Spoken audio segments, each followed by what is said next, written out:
빌레몬서 1장 8절에서 10절 말씀을 제가 읽겠습니다. 이제 다 같이 자리에서 일어나 하나님의 말씀을 경청하십시오. 이러므로 내가 그리스도 안에서 아주 담대하게 네게 마땅한 일로 명할 수도 있으나 도리어 사랑으로서 강구하노라. 나이가 많은 나 바울은 지금 또 예수 그리스도를 위하여 갇힌 자 되어 갇힌 중에서 낳은 아들 오네시모를 위하여 네게 강구하노라. 아멘. 자리에 앉으시기 바랍니다. 하나님께서 이 말씀으로 우리에게 은혜 주시기를 원합니다.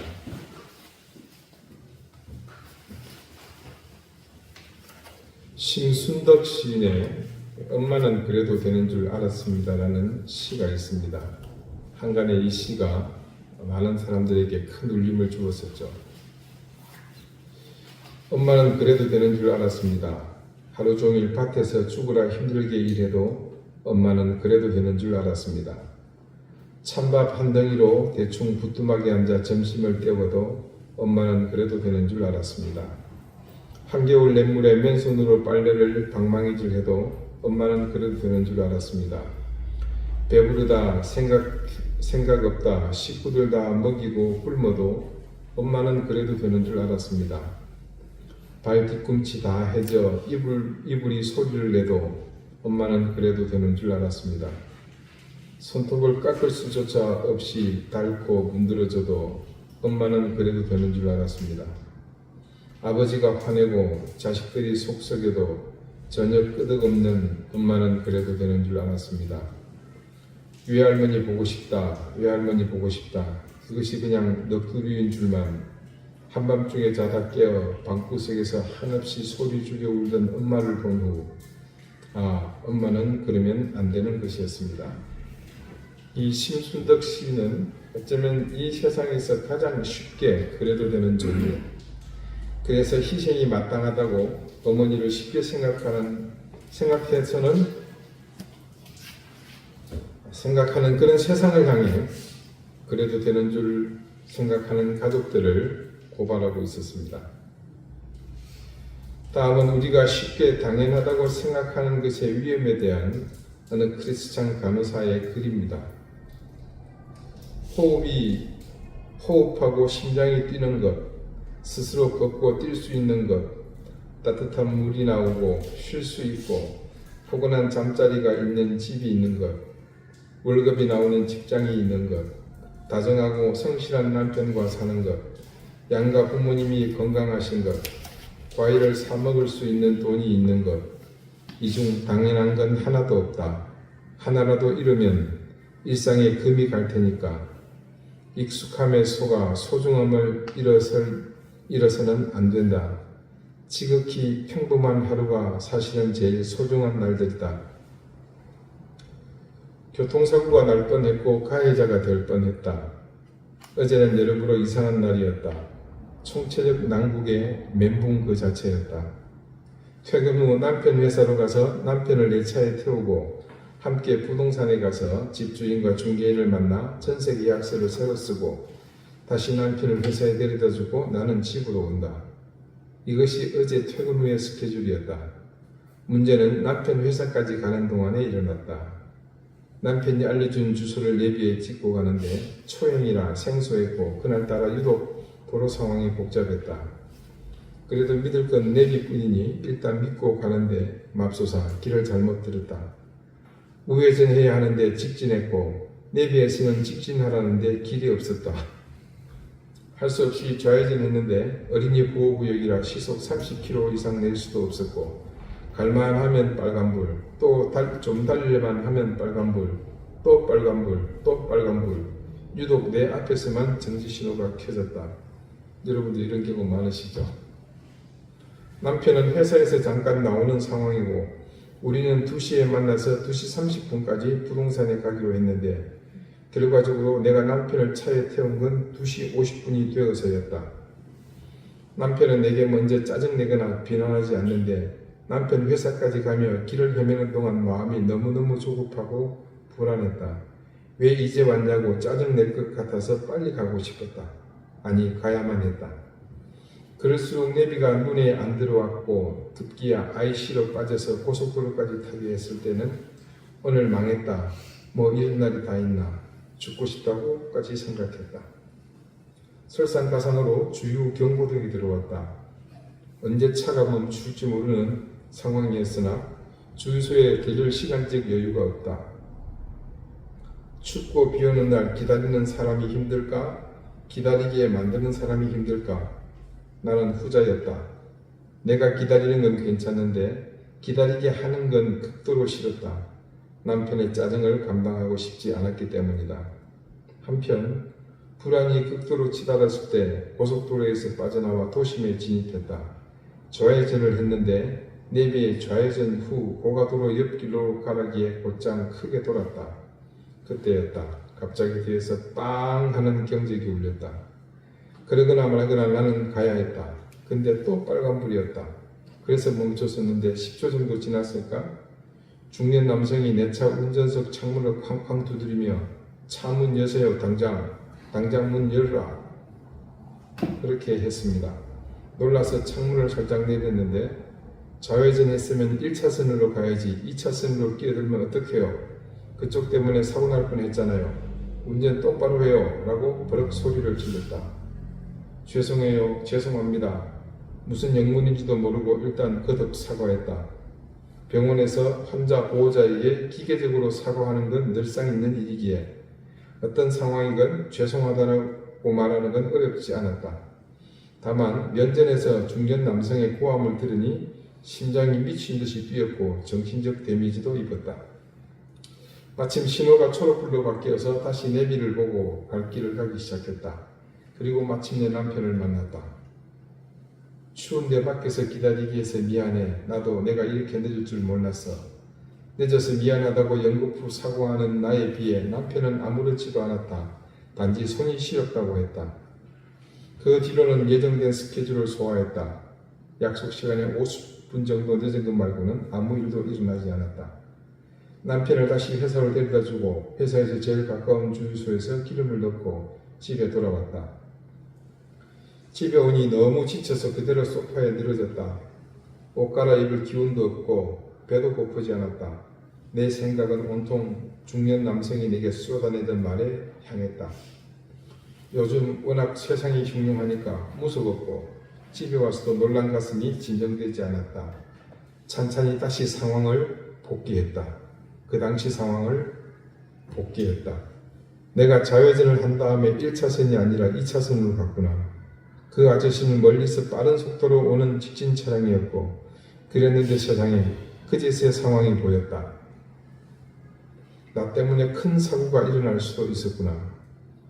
그분이 놀라서 급정도 했다면 심하면 몇 중 추돌 사고가 일어났을지도. 아저씨가 얼마나 놀랐으면 차에서 내려서 쫓아와서 내게 그랬을까. 쌍욕 안 한 게 어디야. 처음에는 사고 안 났으면 됐지. 뭘 그리 득달같이 달려와서 차문을 열으라 말아라 소리를 지르고 난리였을까. 분노조절 장애인가. 요즘 이상한 사람 많다더니 잘못 걸렸네. 가뜩이나 마음이 급해서 힘들었는데 그 아저씨 때문에 심장이 철렁하고 더 무서웠는데 싶었는데 사실은 그분 덕분에 교통사고가 안 났구나. 내가 사고 가해자가 되지 않았구나. 내게 소리 지르는 나쁜 아저씨가 아니라 사실은 교통사고를 막아준 감사한 아저씨였구나라는 생각에 이르렀다. 그 순간 그분에게 진심으로 죄송하고 그분의 평안을 기도하게 되었다. 죄송합니다. 감사합니다. 나는 매일 기도한다. 더 나은 사람이 되게 해달라고. 나은 사람이 되려면 잘못이나 실수를 알아차려야 한다. 그리고 같은 실수를 반복하지 않아야 한다. 연습이나 훈련이 필요한 부분이다. 그래서 기도했다. 죄에 민감해지게 해주세요. 죄를 알아차리게 해주세요. 하나님은 꾸준히 알려주셨다. 아무개야 너무 오만하다라고. 나의 죄는 고질적인 오만함이었다. 놀랍게도 최근에 나는 운전이 쉽다고 생각했다. 지역을 넘나드는 출퇴근은 물론이고 내비를 안 보고도 갈 수 있는 길이 많아졌다. 때로는 운전 중에 여유도 부렸다. 그랬는데 하나님이 내게 알려주셨다. 운전은 일상적이지만 위험한 일이다. 교통사고는 순식간에 삶을 앗아갈 수 있을 만큼 치명적일 수 있다. 그만큼 조심 또 조심해야 한다. 신호 잘 지키고 규정속도 지키고 안전거리 유지하고 양보하고 운전 중에 딴 생각 말고 집중해야 한다. 내가 입고 먹고 살아서 누리는 모든 것 중에 당연한 건 하나도 없다. 하나님이 내 기도를 들으시고 내 잘못을 깨닫게 하시고 내 일상을 지켜주셨다. 내게 소리를 지른 그 아저씨에게도 다시 한번 감사하다. 덕분에 사고 가해자가 되지 않았기에.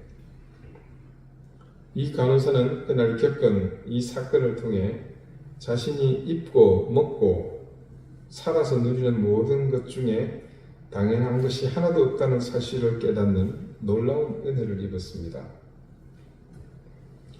제가 목사로서 속해 있는 교단은 대한예수교 장로회 통합교단입니다. 우리 교단에서 목사가 되는 길은 크게 두 가지가 있습니다. 하나는 본 교단에 속한 7개의 지방 신학교가 있습니다. 그곳을 졸업한 다음에 2년 코스의 목회 연구 과정 시험을 치르고 거기에 합격해서 2년 수업을 받습니다. 2년 과정을 졸업하면 다시 2년의 인턴 과정을 거치고 전임 전도사입니다. 목사고시를 그 중에 치게 됩니다. 목사고시에 합격하면 그 2년이 지난 다음 목사 안수를 받을 수 있습니다. 그리고 또 다른 하나는 일반 대학을 졸업하고 대학원 과정인 신학대학원에 일명 신대원에 진학하는 경우입니다. 그렇게 해서 3년 과정에 학사 과정을 마치고 역시 2년 동안의 전임 전도사 인턴 과정을 거칩니다. 그간에 역시 목사고시를 함께 치르고 그 목사고시에 합격한 이후에 목사 안수를 받게 됩니다. 저는 일반 대학을 졸업했기 때문에 후자의 경우에 해당합니다. 그래서 대학을 졸업한 후에 신학대학 시험을 쳤습니다. 제가 시험을 치를 무렵에는 입학 정원에 비해서 지원자가 많았습니다. 그래서 경쟁률이 4대1, 5대1을 넘을 때가 많습니다. 그래서 첫 시험에 낙방하고 말았습니다. 그리고 그때 때마침 가정 형편이 어려웠던 저는 부모님의 채무를 들어드리고자 제관 공장에 취직했습니다. 사촌 형님이 운영하던 회사였는데 특별한 기술을 필요하지 않고 간단한 용접이라 두꺼운 철판을 산소 절단기로 자르고 드릴로 구멍을 뚫는 일을 하는 정도였습니다. 꼬박 9개월을 그 일을 하고 다시 신학대학원 입시를 하기까지 저는 매일 아침 일찍 마산에서 진동까지 회사 차를 끌고 현장으로 가서 쇳가루를 뒤집어 쓰면서 하루 종일 일을 했습니다. 저는 앞으로 목사가 될 사람이기에 모든 생활은 목회자 후보생으로 살아야 했습니다. 그래서 직장을 얻었지만 모든 예배에 철저히 참석했고 힘들지만 새벽 기도도 열심히 참석했습니다. 그런데 제 생각과 달리 모든 것이 순조롭게 이어지지는 못했습니다. 제일 먼저 난관에 봉착하게 된 것은 새벽 기도였습니다. 제가 하는 일이 몸을 쓰는 일이다 보니 저녁에 집에 돌아오면 녹초가 되는 겁니다. 30살이 아직 되지 않은 시점이었는데도 피로가 누적되니까 버티질 못한 겁니다. 그렇게 새벽에 일찍 일어나 새벽 기도를 한 다음에 출근하니 이게 여간 힘든 게 아니었습니다. 그래서 결국 한 달 조금 더 하다가 포기하고 말았습니다. 저는 그때 일당으로 임금을 받았습니다. 물론 월말에 한꺼번에 받기에 마치 월급처럼 받았습니다. 그때 대학을 막 졸업한 다음이기에 많은 금액은 아닐지 모르겠지만 제게는 적지 않은 돈이었습니다. 그래서 일을 해서 받은 월급에서 저는 제일 먼저 11조 헌금을 따로 떼어서 하나님께 드렸습니다. 근데 여러분 이때가 1995년이었습니다. 지금처럼 은행 업무가 여기저기서 ATM기를 통해 활발하게 할 수 있는 때가 아니었습니다. 더군다나 저는 일주일 내내 토요일 오후까지 일을 하던 터라 은행에서 현금을 찾는 일이 더욱 쉽지 않았습니다. 그러다 보니 월급을 받은 그 주일에 당연히 헌금을 드려야 하는데 피치 못하게 현금이 없어서 드리지 못하는 경우가 들어 있었습니다. 현금이 없어서 헌금을 드리지 못하는. 한 주가 지난 다음에 헌금하는 일이 왕왕 있었습니다. 그런데 한 번은 이런 일도 있었습니다. 한 주가 지나서 헌금을 드려야 하는데 그때도 현금이 마련되지 못했습니다. 그래서 결국 2주가 지나고 3주째 11조 헌금을 드려야 하는 상황이 되어버렸습니다. 그런데 여러분도 다 경험하고 계시겠지만 은행에 들어가 있는 돈이 거기가 자기 집인 줄 알고 거기 탁 자리 잡고 가만히 있으면 얼마나 좋아요. 답답해서 견디지 못하니까 이 돈이 사방 튀어나가지 않습니까? 셋째 주가 되니까 제 통장도 사정이 그런 겁니다. 그래서 하는 수 없이 그때 한 주만 더 지나면 월급날이니까 그때 한꺼번에 2달치 드리면 되지 뭐. 네. 근데 여러분 사람의 마음이 그렇지 않습니다. 막상 2달치 한꺼번에 내리니까 이게 부담이 큰 거예요. 결국 그래서 어떻게 했겠습니까? 예, 뭐 어쩌겠어요. 2달치 그냥 한 달치로 퉁쳐버렸죠. 제가 이 이야기를 드리는 것은 여러분에게 새벽기도 열심히 다녀라, 11종금 열심히 해라, 그런 얘기를 하고자 하는 것이 아닙니다. 저는 이런 두 가지의 경험을 통해서 소중한 것을 얻었습니다. 그리고 그런 경험을 하게 하신 하나님께 늘 감사한 마음을 잊지 않고 있습니다. 그 감사한 내용은 다름이 아니라 내가 목회자가 되어서 목양하는 교인들이 신앙생활하고 있는 환경이 결코 녹록지 않다는 것과 더불어 교인들이 매주일 하나님 앞에 헌금 봉투에 헌금 준비해서 드리는 것이 쉬운 일이 아니라는 사실을 먼저 체험을 통해 잘 알게 해 주셨다는 사실입니다. 그리고 그에 다시 시험을 치고 저는 신학대학원에 입학했고 지금 이렇게 여러분 앞에 목사로 서 있게 되었습니다. 이런 사실을 아는 것과 모르는 것이 목회를 잘하고 못하고의 중요한 요인이 될 수는 없습니다.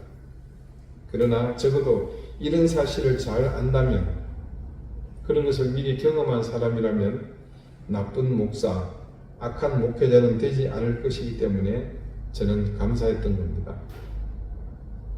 교회의 성도들이 예배에 출석하는 것, 그리고 기꺼이 적지 않은 헌금을 드리는 것이 결코 당연한 것이 아니라는 사실을 미리 알았다는 것은 제 목회 방향에 선한 영향력으로 지금도 저를 이끌고 있습니다. 오늘 우리가 읽은 본문의 말씀은 이 편지의 본론으로 들어가는 초입부입니다. 이 편지는 앞서 소개해드린 것처럼 빌레몬에게 바울이 개인적으로 부탁하고 있는 내용을 담은 편지라고 했습니다. 그 부탁이 무엇인지 이제 슬슬 보따리를 풀어야 하는데 지금 이 부분이 이 보따리의 매듭을 잡고 풀려고 하는 그 시점이라고 보시면 됩니다. 그런데 그렇게 바울이 이 매듭을 풀려는 찰나에 뭐라고 말을 꺼내고 있습니까? 그 말이 오늘 본문 8절과 9절입니다. 같이 한번 읽어보겠습니다. 시작. 이러므로 내가 그리스도 안에서 아주 담대하게 네게 마땅한 일로 명할 수도 있으나 도리어 사랑으로서 강구하노라. 나이가 많은 나 바울은 지금 또 예수 그리스도를 위하여 갇힌자 되어. 자, 이 말씀을 보면 누가 보더라도 오네시모라는 10절에 나와 있죠. 그 사람을 위해 바울이 뭔가 아쉬운 소리를 하려고 한다는 사실을 알 수 있죠. 그런데 처음부터 대놓고 야, 너 말이야 내가 부탁할 거 있다, 이렇게 말하지 않습니다. 상당히 조심스럽게 소위 운을 떼는 것을 볼 수 있습니다. 바울이 여기서 꺼낸 중요한 문장이 있습니다. 먼저 8절에 보니까요, 내게 마땅한 일로 명할 수도 있으나, 그리고 9절에 나이가 많은 나입니다. 오늘 설교 제목에 해당하는 각각의 두 문장의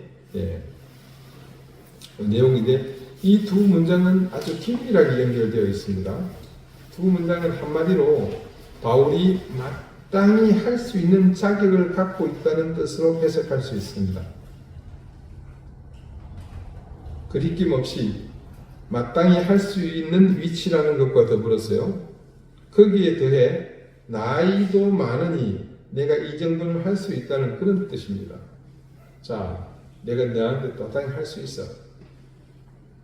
그게 아니라 내가 좀 나이가 많잖아. 그러니까 내가 내 말 좀 들어. 자, 그렇게 자신이 옥중에서 가르치고 이제 새롭게 태어난 한 사람을 위해 마땅히 혹은 당연하게 뭐라고 할 수 있다는 겁니다. 근데 실제로 바울은 그렇게 하지 않겠노라는 의지를 밝히고 있죠. 그것이 바로 9절의 첫 문장입니다. 뭡니까?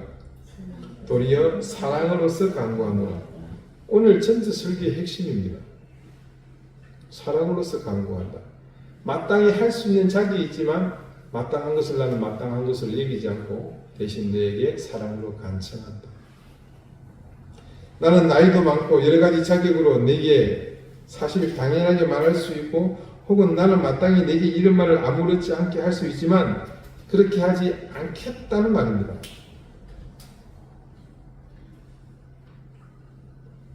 바울이 여기서 꺼낸 그 당연히 할 수 있는 것과 배치되는 말이 뭐였다고요? 사랑으로서 간구한다는 말입니다. 여기서 바울이 말하는 사랑은 당연히 그리스도의 사랑을 말하는 것이면 두말할 여지가 없습니다. 그런 사랑이 바울에게 가득 채워져 있었기 때문에 바울은 당연할 수도 있는 이 상황이 자신에게는 당연하게 느껴지지 않았던 겁니다. 바울은 잘 알고 있었습니다. 자신이요? 다메섹에서 누구를 만났습니까? 주님을 만났죠. 그리고 어떻게 됐어요? 그 자리에서 꼭 부러졌잖아요. 그게 절대 당연한 일이 아니라는 사실을 말합니다. 그것은 그냥 당연하다고 말씀하시는 하나님의 전적인 은혜로 이루어진 놀라운 기적이라는 사실을 그는 알고 있었습니다. 그래서 바울은 자신에게는 당연한 것이 그의 일생에는 없었습니다. 오로지 하나님의 은혜요 주님의 전적인 희생만이 있었을 뿐이라는 사실을 자신의 남은 일생을 통해 온전히 증거하는 삶으로 그는 그런 사실을 보여주었습니다.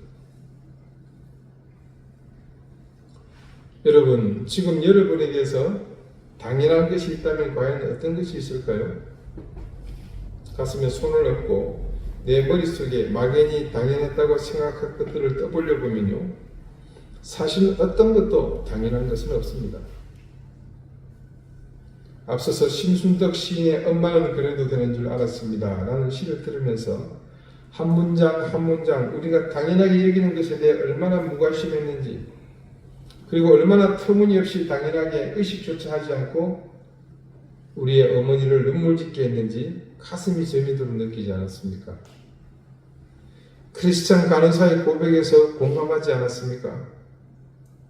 당연한 것은 없습니다. 함께 신앙생활하는 교인 간에도 마찬가지입니다. 그리스도인의 사랑이라는 이름으로 얼마나 많은 것들을 당연하다고 여기며 살았습니까? 제가 젊은 시절에 교인들이 새벽기도에 열심히 참석하고 11조를 비롯하여 많은 헌금을 당연히 드려야 한다는 생각은 빙산의 일각에 불과합니다. 한참 자란 제 두 아이를 데리고 고깃집에 가서 배부르게 고기를 먹이고 음식값을 계산할 때 그 금액을 보고는 교인들께서 수시로 저와 제 가족을 불러 식사 대접하는 것이 결코 당연한 것이 아니라는 사실을 알았습니다. 주일날 예배당에 들어왔을 때 정리정돈이 되어 있고 휴지 하나 없이 깨끗한 것도 결코 당연한 것이 아닙니다. 교회마다 건물벽 아래에 예쁜 꽃들이 피어 있는 것도 결코 당연한 것이 아닙니다. 모두 누군가의 수고와 그 수고를 감당할 마음이 담긴 사랑의 힘 때문이었습니다. 우리는 이 사랑의 힘을 외면하면서 살아서는 안 됩니다. 왜냐하면 그 사랑의 힘이 바로 우리를 구원해 주신 하나님으로부터 나왔기 때문입니다. 우리는 하나님의 사랑은 때로 값없이 주시는 사랑이라는 수식어를 붙입니다. 그렇게 하는 데는 우리가 받을 자격이 없는데도 불구하고 때로 과분한 사랑을 주시기 때문입니다. 그때 우리는 그 과분한 사랑을 하나님의 은혜라고 부릅니다. 그런데 그 하나님의 사랑, 그 은혜 역시 마땅한 것은 아닙니다. 내가 그리스도인이기 때문에 그것이 마땅한 것 아닙니다. 그런데 우리에게 하나님의 은혜와 사랑은 그런데도 마땅한 것이며 당연한 것이 되어 있지 않습니까? 여러분, 우리는 살면서요, 잠자리에 들 때 내일 아침이 밝지 않을 거라고 생각한 적은 단 하루도 없습니다. 대신 밝지 않았으면 좋겠다고 생각한 날은 있었겠죠. 왜냐하면 그것은 지극히 당연한 일이요 마땅한 일이라고 생각하기 때문입니다. 당연히 해가 뜰 것이고 그래서 여명이 바뀔 것이며 그렇게 하루가 시작되는 것을 잘 알고 있습니다. 하지만 하나님의 체제에서는 그렇지 않습니다. 그분은 단 한 치의 오차 없이 지금도 우주 만물이 균형을 이루고 일정한 힘으로 서로를 밀고 당기게 하고 계십니다. 그렇게 우리가 사는 이 우주를 다스리시고 우리가 사는 게 아무런 지장이 없도록 그분은 지금도 이 우주를 운영하고 계십니다. 여러분, 이런 현상을 과학자들이 수치로 환산을 했어요. 우리의 머리로 상상조차 못할 수치를 통해서 이것이 어떤 역학관계를 가지고 있는지를 다 증명하고 있습니다. 그렇게 하나님은 이 우주를 다스리고 계십니다. 그 다스림 안에는 당연히 태양이 지구를 공전하면서 일정 시간에 내가 아침이 올 것이라고 기대하고 있는 그 시점에 하나님은 태양이 그곳을 비추도록 하시는 그 일도 포함입니다. 여러분은 지금도 숨을 쉬고 있습니다. 그리고 그것은 우리가 숨쉴 공기가 있기 때문에 당연한 것이라고 생각합니다. 그러나 여러분, 밤하늘에 천체에 떠있는 새도 못하는 저 많은 별들을 보십시오. 그 별이 모두 우리처럼 산소가 있어서 숨을 쉴 수 있는 그런 곳이 아닙니다. 당장 달에만 가더라도 달 표면에서 우리는 숨을 못 쉬어 죽습니다. 하나님께서 우리를 위해 그렇게 조성하신 것입니다. 마시는 물, 먹는 식물까지도. 이렇게 하나씩 제가 이 말씀을 준비하면서 당연하게 생각하고 있던 것들, 아주 사소한 것부터 기억할 필요조차 느끼지 않는 하찮은 것들을 들춰보았지만 어디 하나 당연한 것이나 마땅한 것은 없었습니다. 너무 많은 곳에서 하나님의 사랑을 마땅히 누리고 있었고 그분의 은혜를 당연하다는 듯이 누리고 있는 사실만을 발견할 뿐이었습니다. 사랑하는 우리 이든교회 성도 여러분, 우리는 이 세상의 어떤 사람보다 마땅하고 당연한 듯 하나님의 사랑과 은혜를 누리고 있습니다. 그렇기 때문에 우리의 삶은요, 결코 마땅하지도 당연하지도 않음을 매 순간 기억하고 깨달아야 할 당위성이 있는 삶입니다. 그래서 이제 우리는 누구를 대하든 마땅히 사랑하는 마음으로 대해야 할 것이며 반대로 누구에게도 당연한 듯 요구하는 삶도 지향해야 할 줄 압니다. 하나님의 자녀로 사는 이상, 그리고 그분의 사랑과 은혜를 마땅한 듯 당연한 듯 누리고 사는 우리에게서 마땅한 것과 당연한 것은 결코 있을 수 없음을 명심합시다. 끝으로 한 특별한 찬양의 가사로 오늘 말씀을 마무리하려고 합니다. 박고은이라는 자매가 부르는 당연한 것은 없어요라는 찬양입니다. 가사가 이렇습니다. 당연한 것은 없어요. 아침에 일어나 눈을 뜨는 것, 아이들의 웃음소리를 들을 수 있는 것, 사랑하는 사람과 눈 맞추는 것, 하루의 끝에 돌아갈 집이 있다는 것, 이 모든 것이 결코 당연하지 않아요. 그분은 당연하시대요. 나를 위해 그 아들까지 아낌없이 내어주신 건, 나를 위해 십자가의 모진 고통 감당하신 건, 나는 그분의 귀한 자녀이기 때문에, 나는 그분의 사랑이기 때문에 내가 눈을 뜨고 숨을 쉬고 오늘을 살아갈 수 있는 건 나를 위해 오늘을 허락하신 주님의 선물. 비록 내가 느끼지 못하는 그 순간에도 섬세하게 나를 돌보시는 하나님의 손길. 당연한 것은 없어요. 아침에 일어나 눈을 뜨는 것, 아이들의 웃음소리를 들을 수 있는 것, 사랑하는 사람과 눈 맞추는 것, 하루의 끝에 돌아갈 집이 있다는 것, 이 모든 것이 결코 당연하지 않아요. 내가 눈을 뜨고 숨을 쉬고 오늘을 살아갈 수 있는 건 나를 위해 오늘을 허락하신 주님의 선물. 내가 비록 느끼지 못하는 그 순간에도 섬세하게 나를 돌보시는 하나님의 손길. 나에게 평범한 일상을 선물해 주시려고 그분은 전부를 내게 주셨어요. 내가 눈을 뜨고 숨을 쉬고 오늘을 살아갈 수 있는 건 나를 위해 오늘을 허락하신 주님의 선물. 비록 내가 느끼지 못하는 그 순간에도 섬세하게 나를 돌보시는 하나님의 손길 기도드리시겠습니다. 하나님, 우리는 하나님의 은혜와 사랑이 늘 마땅한 것이었습니다.